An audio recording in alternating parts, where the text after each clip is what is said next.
Jésus Christus, loué soit Jésus-Christ, Amen. Il est 13h15, Madame, Messieurs, bonjour et bienvenue dans ce journal, le deuxième de ce mercredi 16 mars à la une de l'actualité.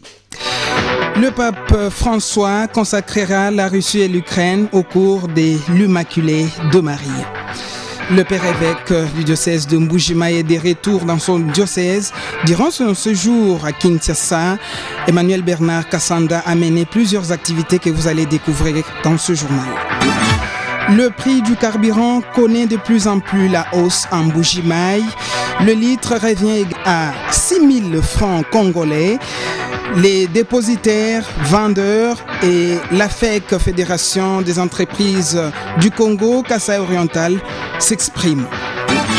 Durant son séjour à Bruxelles, le président de la République, Félix-Antoine Tshisekedi Tshilombo, a visité l'ambassade de la RDC.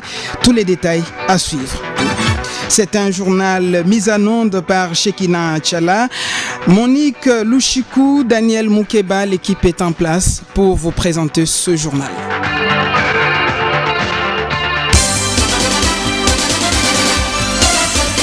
Radio Télé Fraternité, c'est l'actualité à la vitesse du monde. Nous l'avons dit dans le titre du journal, le pape François consacrera la Russie et l'Ukraine au cours de l'Immaculée de Marie. La consécration aura lieu vendredi 25 mars prochain pendant la célébration de la pénitence que le souverain pontife présidera à 17h dans la basilique Saint-Pierre. Le même acte, le même jour, sera accompli à Fatima par le cardinal Krajewski, aumônier pontifical en tant qu'envoyé du pape. Le jour de la fête de l'Assomption du Seigneur a été choisi pour cette consécration. Lors de l'apparition du 13 juillet 1917 à Fatima, la Vierge avait demandé la consécration de la Russie à son cours immaculé, déclarant que si cette demande n'était pas accordée, la Russie répandrait ses erreurs dans le monde entier, favorisant ainsi les guerres et les persécutions de l'Église. Ici au diocèse de Mbuji-Mayi, il est de retour à son siège. Lui, c'est Monseigneur Bernard-Emmanuel Kassanda qui est revenu ce mardi de la conférence des évêques du Congo qui s'est tenue à Kinshasa. Le père évêque a révélé 3 points importants qui ont été abordés par les évêques du Congo. Il s'agit de la vie du peuple congolais, de l'arrivée du Saint-Père le 2 et le 3 juillet à Kinshasa, ainsi que d'autres dossiers de la population, de la pastorale, voudrais-je dire, d'ensemble. Bernard-Emmanuel Kassanda est au micro de Théo Kalombo-Lupemba. Nous avons beaucoup de dossiers de l'Église, donc on a pas de pastoral. On a fait toujours le tour du paysage socio-pastoral pour nous dire comment nous vivions notre situation, la paix dans nos diocèses respectifs. Alors, au bout de la session, nous avons retenu 2 dossiers importants. Le premier dossier, c'est le dossier concernant le père. Le deuxième dossier, c'est le dossier aussi concernant l'arrivée du pape. Donc on a annoncé aux chrétiens l'arrivée du pape et tous les préparatifs qui doivent alors suivre autour de cette arrivée du pape-là. Là, c'est vraiment l'essentiel de ce que nous avons traité en peu de temps. Nous avons commencé mardi pour terminer vendredi. Monseigneur Bernard-Emmanuel Kassanda, après les activités de la Sengo, l'évêque de Mbuji-Mayi a frappé à plusieurs portes à Kinshasa pour la meilleure vie de la population du Kasaï oriental et de l'Omami et pour les développements du diocèse de Mbuji-Mayi et surtout pour les préparatifs du 25e anniversaire de son épiscopat. Les demandes de l'évêque de Mbuji-Mayi ont été acceptées par le ministre national de Transport sur l'octroi de bis de transport aux étudiants de l'université de Mbuji-Mayi. On l'écoute. Cette fois-ci, je m'étais proposé aussi de pouvoir aller frapper à certains bureaux et ministères pour notre diocèse et surtout aussi sur la province et sur l'université. J'ai visité beaucoup de ministères, par exemple le développement rural, l'agriculture, pêche et élevage, transport, puis la communication pour la radio Buenamuntu. Les diocèses, c'est surtout déjà annoncé par exemple au Premier ministre que nous nous préparons déjà à mon jubilé de 25 ans. Les diocèses se préparent à ce jubilé-là pour l'an prochain. Puis à l'occasion, nous voulons aussi marquer des souvenirs ce jubilé en construisant une église. Pour terminer, l'évêque de Mbuji-Mayi a fini par lancer un message de paix à tous les chrétiens. Toujours au diocèse de Mbuji-Mayi, nous parlons de la procession mariale. La tradition a été respectée ce 15 mars 2022. Monique Luchikou, bonjour. Bonjour Daniel. Le fils et fille de la Vierge Marie se sont retrouvés pour leur procession mariale mensuelle. Celle-ci est partie du rond-point de l'université ex-Mama Yembo pour chuter à la paroisse Bienheureuse à Noirit.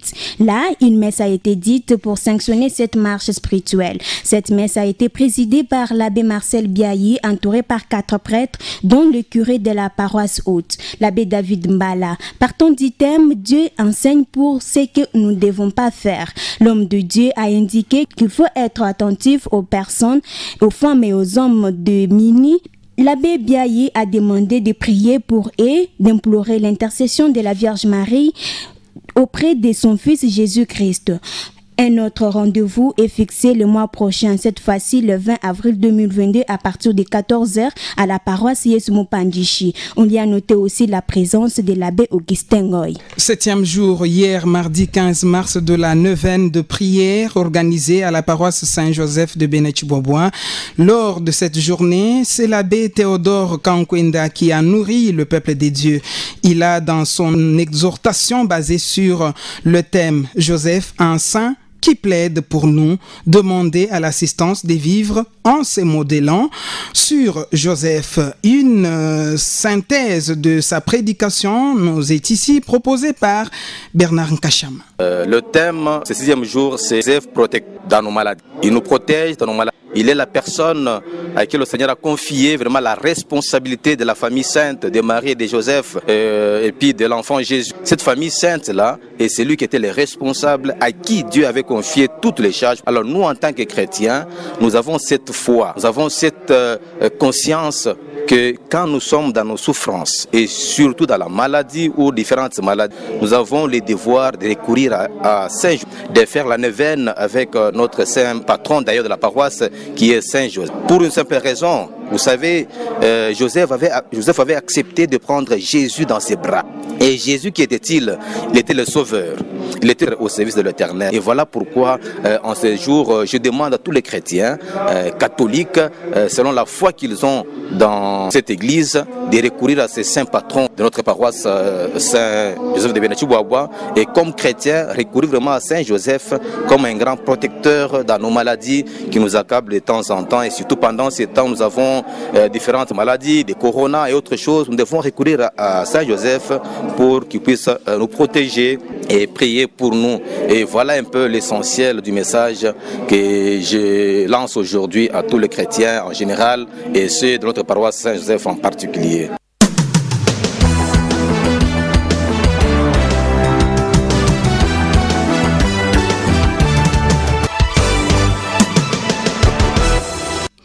L'actualité sur le plan provincial, le prix du carburant connaît encore de la hausse en Mbuji-Mayi. Actuellement, le litre se négocie à 5 800 voire 6 000 francs congolais. Qu'est-ce qui est à la base de cette situation? Thérèse Ngalula est dépositaire du carburant ici en Mbuji-Mayi. C'est la SNCC qui est à la base de cette hausse des prix.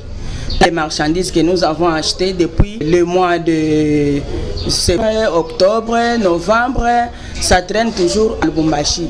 Même d'autres qui viennent au niveau de Kinshasa, ça traîne toujours à Ilebo. La SNCC, c'est qui est à la base de la hausse des prix des carburants. La SNCC nous a causé encore un autre problème, lequel, si vous avez une petite quantité, on ne peut pas te donner les wagons. Il faut que l'État regarde un peu ça. Non, je ne sais pas, on va aller jusqu'où. Nous avons des enfants à nourrir, nous avons des enfants à faire étudier. Nous ne travaillons pas. Ça fait toute une année qu'on est en difficulté. Lorsque le carburant devient rare, il y a plusieurs manœuvres qui naissent, telles que le mélange de l'essence au pétrole par certains revendeurs. Donna Mayombo est l'un des revendeurs à notre micro. Normalement, le prix normal c'est 5800 francs. Sinon, il n'y a pas de prix fixe. Il y en a qui vendent à un prix normal, il y en a aussi qui volent. D'autres utilisent des mesurettes qu'ils diminuent et d'autres mélangent ces produits à autre chose. C'est de là que nous viennent la différence de prix. Ce que disent les mototaximens est vrai. Il y en a qui mélangent au pétrole, l'essence ou les mazoutes pour détériorer la qualité de ces produits. Voilà qui justifie ces variations des prix entre ceux qui mélangent et ceux qui vendent normalement. Pour remédier à cette situation, la Fédération des entreprises du Congo FEC Kasaï oriental préconise les désenclavements de la province, acquérir de grandes sociétés au Kasaï oriental, entretenir le chemin de fer par l'État congolais afin d'avoir un approvisionnement régulier. Alfred Boukassa Willa Kabeya est premier vice-président de la FEC. Pour que l'approvisionnement se fasse régulièrement, pour que l'approvisionnement puisse se faire d'une façon assurée, ce n'est que de cette façon qu'on maintiendra les prix. Et même au besoin, vous verrez le prix descendre, baisser de soi-même. Nous avions dit qu'il y avait un problème de rareté. Et quand la SNCC a commencé à fournir un peu d'efforts, quand les opérateurs économiques se sont battus pour faire acheminer, même par route, quand bien même l'état de route n'est pas bon, il y a des camions qui ont traîné, il y a des camions qui sont renversés, au risque de perdre leur capital. Tout ça, c'était pour résoudre le problème de spéculation afin que la population trouve le produit qui est à la base d'entraînement sur les autres prix de produits vivriers. La hausse des prix ne peut être combattue qu'avec un approvisionnement assuré et un approvisionnement régulier. Autre chose au Kasaï oriental, il n'y a aucune taxe d'exploitation minière relevant de la mairie de Mbuji-Mayi et pouvant faire preuve d'autorisation d'exploitation de manière clandestine du diamant sur la ville de Mbuji-Mayi. Propos du maire de la ville ce mardi à la radio-télé Fraternité Bwenemuntu. Louis Dorntumba Chapota réagissait ainsi à la question sur la recrudescence de ce phénomène au quartier d'Iovo, dans la commune de Bipemba. L'autorité urbaine condamne la surdité des autochtones du coin qui, bien qu'il y ait de mesures qui interdisent cette exploitation, il persiste. Louis Dorntumba Chapota est au téléphone avec Emmanuel Kalenda. Nous sommes complètement débordés par cette question d'exploitation clandestine de diamants du côté de quartier d'Iovo et consorts. La mairie n'est ni de près ni de loin. Il n'y a aucun agent de la ville qui est là. Mais le ministre des Mines a pris une décision que nous avons entérinée par un arrêté. Et les gens ne semblent pas obéir. Tout le temps, la police et la commune et tout le monde est là. On sent qu'il y a quelque part un comportement irresponsable de la part de tout ce trésor-là. Nous avons constaté que c'est la population elle-même, avec les chefs de village qui sont là, parce que les gens là se considèrent être les propriétaires des terres qui se disent Benekalaba. Ce sont ces gens-là qui favorisent cette désobéissance de la population de ce côté-là. Tous les jours, le gouvernement est là, tous les jours, les policiers sont là. Ils vendent leur terrain à vil prix et les trésors viennent creuser et la nuit et le jour. Voilà la situation que nous avons de ce côté-là. Nous avons écrit la lettre n'est pas encore partie à l'autorité provinciale pour qu'à ce niveau-là, on puisse prendre une mesure qui dépasse la mesure de la ville. À noter que plusieurs personnes, dont les administrants, sont accusées d'être impliquées dans cette pratique. Toujours au Kasaï, consommation excessive de l'alcool dans la province. Le médecin épidémiologiste de la province déconseille ces actes de consommation exagérée d'alcool. Le docteur Jean-Pierre Nsumba Katende indique que l'excès en boire nuit à plusieurs organes du consommateur et lui cause plusieurs maladies dont la cirrhose du foie, la brûlure de la gorge et la la dénutrition. Jean-Pierre Sombakatende joint au téléphone ce mardi par Emmanuel Nkalenda. La consommation de l'alcool, c'est déjà un problème, et la consommation exagérée, ça devient aussi grave parce qu'à ce moment-là, il y a beaucoup d'organes de l'organisme qui sont attaqués par l'alcool. La maladie qui est le plus visible, c'est quand quelqu'un commence à faire ce que nous appelons cirrhose de foie, qu'on se dit, voilà, c'était la consommation d'alcool, c'était ceci, cela. Mais au-delà de ça, il y a beaucoup de choses. Il y a la dépendance qui se découle. Ça devient une personne qui, au moment où il peut pas vivre sans cet alcool-là. Il y a déjà une dépendance, c'est déjà un problème, parce que ne fût-ce qu'avec cette dépendance, il y a des gens qui, en fait, sont amenés à une dénutrition. Vous voyez, les gens, ils consomment beaucoup de bière, mais quand vous le voyez, on dirait qu'il est malnutri, ça peut arriver chez certaines personnes, bien que chez d'autres, ça peut entraîner une taille un peu exagérée de l'organisme. Mais les maladies qui sont le plus souvent visibles, c'est cirrhose de foie. Au-delà du fait que l'alcool aussi brûle à partir de la gorge jusqu'au niveau même de l'estomac. L'alcool exagéré, c'est déjà un grand problème pour la vie en général, parce que même sur le plan social, ça devient un être qui devient un peu drôle, la moquerie de tout le monde. Si c'est l'alcool exagéré, vous voyez, c'est déjà... À noter que la consommation de l'alcool indigène prend ce jour des allures inquiétantes dans le monde juvénile. Toujours au Kasaï oriental, le système kidnapping prend 2 allures inquiétantes, Monique. Oui, Daniel, un père de famille a été kidnappé depuis le 2 mars dernier au territoire des Miabi. Pierrot Manda, c'est de lui qu'il s'agit. Selon l'un de ses enfants, leur papa a quitté la maison pour se rendre au travail à la société Sassim. Depuis lors, aucune de ses traces n'est retrouvable. La fille du kidnappé demande aux autorités politico-administratives et celles de la Sassim de s'impliquer dans la situation pour que ce père de famille soit retrouvé. On l'écoute. Nous sommes les enfants de papa Ernest Pierre Manda Mwadjanvita. Nous sommes à la radio ce matin pour demander et informer à tout le monde que notre papa a disparu depuis le 2 mars. Il travaille à la Sassim. Alors, on a cherché partout, on l'a pas retrouvé. Nous demandons à la Sassim de penser vraiment à nous rechercher notre papa. Alors, les autorités aussi de penser à nous. Donc, ce n'est pas bien de voir l'absence d'un papa à la maison. C'est un peu triste. Vraiment, les autorités, la Sassim, pensaient vraiment à nous retrouver notre papa. C'est triste, ça ne va pas. Ça ne va pas. Nous voulons voir notre papa. Nous avons encore besoin de lui. Vraiment que la Sassim nous aide, les autorités aident-nous aussi vraiment à retrouver notre père. Merci beaucoup. RTF. L'actualité, c'est nous.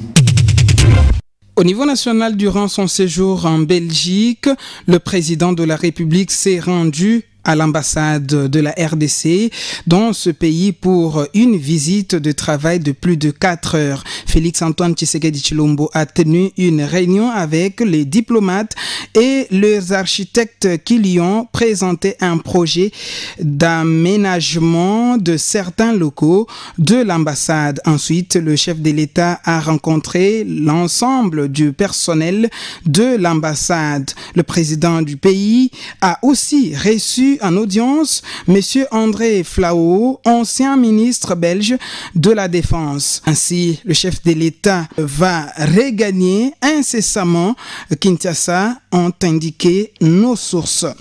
Fini les vacances, les parlementaires ont repris ce mardi 15 mars le chemin de l'hémicycle du Palais du Peuple. Cette session de mars avait comme priorité le contrôle parlementaire et le vote de lois urgentes sur les réformes électorales, fiscales et d'investissement. Dans leur discours, le président des 2 chambres du Parlement sont revenus tour à tour sur la nécessité pour le gouvernement de la République démocratique du Congo de concentrer son action sur l'amélioration des conditions de vie des Congolais. Retour sur cet événement avec Michel Kifindankoy, notre confrère de la radio onisienne. Cette session de mars 2022 sera d'un enjeu majeur au regard notamment de la situation sécuritaire dans l'est du pays, affirme Crispin Bindoulé. Nous devons évaluer la mutualisation des forces entre le FARDC et l'UPDF de l'Ouganda. En ce qui concerne les questions législatives, cette session sera prioritairement consacrée à l'examen de la loi électorale, estime Jacques Joly et Léon Mondolé. Nous serons obligés, n'est-ce pas, d'aborder la loi électorale. Le vote de la loi électorale ainsi que tous les autres instruments juridiques indispensables pour l'organisation des élections constituent la principale attente pour cette session. Quant à la question du contrôle, Christelle Vouanga veut des explications du gouvernement sur plusieurs aspects qui plongent la population dans la misère. La question des routes où on avait promis un projet Kinshasa zéro trou qui n'a souffert que d'effets d'annonce. Il y a également la question du RAM. Qu'est-ce qu'on a fait avec tout cet argent récolté? Pour la majorité des députés interrogés, le contrôle parlementaire au cours de cette session devrait aboutir à des sanctions des membres du gouvernement ainsi que du bureau de la Chambre mal évaluées. RTF. Le président de l'Assemblée nationale a affirmé que la proposition de loi électorale sera examinée au cours de cette session de mars. Christophe Mbosso Nkodiampoanga a ainsi appelé les différentes institutions à lever tout obstacle sécuritaire et financière susceptible d'avoir un impact sur l'organisation du processus électoral. Madame, Messieurs, c'est la fin de ce journal. Merci de l'avoir suivi.